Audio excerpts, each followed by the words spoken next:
Abbiamo kinang na Kia, caminda junto com o Hobenang, com o cliente na jeugdafdeling, nós presenciar a série de curso de 12 semanas que nós seguimos.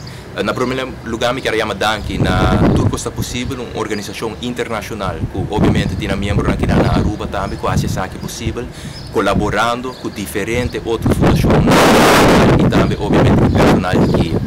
Estou sumamente orgulhoso que aqui que o Hobenang hace 12 semanas aqui caminda na assistir diferentes cursos, training para o que é regulação de comportação, mas também sociale vaardigheden, momento deportivo, arte, música, caminha na mes também a trabalhar na cantica, sa que na hora produzir para e maneira vos provar tem diferente imagem também na pinta e diferente muralha nan aqui. Sa que algo que vai continuar.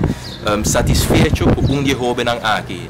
No momento que sai de que nan há uma oportunidade de aprender programa de 2 lunas na Grécia e essa aqui é a maneira que nós queremos trabalhar para brindar e hobby nan aqui de verdade também segunda oportunidade.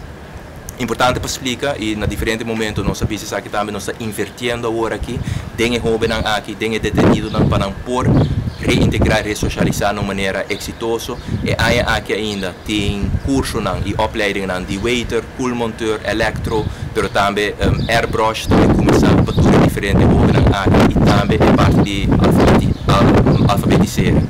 É coisa que é sumamente importante para não pôr uma segunda oportunidade.